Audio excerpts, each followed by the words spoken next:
ভাই আমাদের স্টোরের সাথে তো ভালো শাকসবজি যে আজকে আমরা এই হারভেস্টিং আপনার কেমন লাগছে এটার উদ্দেশ্য কিছু বলবো। প্রথম হারভেস্টিং অবশ্যই এটা ভালো লাগতেছে, বাট আমরা এটা ফিল করছিলাম গত 1 বছর। হ্যাঁ, আজকে প্রথম হারভেস্টিং, এটা অবশ্যই ভালো লাগার জিনিস, বাট এটা আমরা ফিল করছিলাম আরো 1 বছর আগে, বাট এক্সিকিউশন একটু ডিফিকাল্ট, বাট আমাদের কাছে মনে হয়েছে যে আমরা এটা পারি।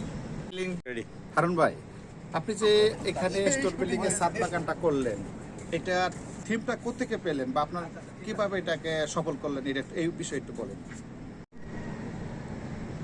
আসলে ধন্যবাদ একটু জোরে। আপনার প্রশ্নের জন্য ধন্যবাদ। আমরা আসলে সবাই এখানে যারা আমরা চাকরি করতেছি বেশিরভাগই গ্রাম থেকে আসে। তো আমরা সাধারণত ছোটবেলা থেকেই মাটির সংস্পর্শে বড় হয়েছি এবং ছোটবেলা থেকে চাষাবাদ দেখে অভ্যস্ত। যদিও এখন আমরা ইট কাঠের শহরে আছি, কিন্তু আমাদের মনের মধ্যে যে একটা চাষি ভাব সেটা আসলে থেকে গেছে। আমরা আসলে এখনো ফসল জন্মাতে চাই, যে ইচ্ছা সবসময় আমরা পোষণ করি, কিন্তু শহরের ইট কাঠের পরিবেশে সেটা কখনোই হয়ে ওঠে না।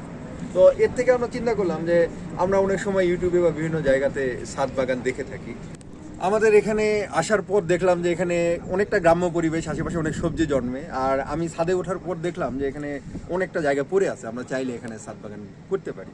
তো ছাদ বাগান করতে চাইলে তো হয় না, এখানে যেহেতু একটা প্রতিষ্ঠান, এখানে অনুমতি নেওয়ার প্রয়োজন আছে। তো অনুমতি নেওয়ার সাপেক্ষে আমরা দেখলাম যে আমাদের ছাদ বাগানের জন্য আমরা বিভিন্ন ভিডিও দেখলাম, ইউটিউব দেখলাম, বিভিন্ন কি লাগে প্রয়োজনীয় তথ্য সংগ্রহ করলাম। আমরা দেখলাম যে আমাদের আশেপাশে ছাদ বাগান করার জন্য বহু জিনিসপত্র অলরেডি পড়ে আছে। তো আমরা চেষ্টা করলাম যে সেগুলোকে আসলে কাজে লাগানো যায় কিনা।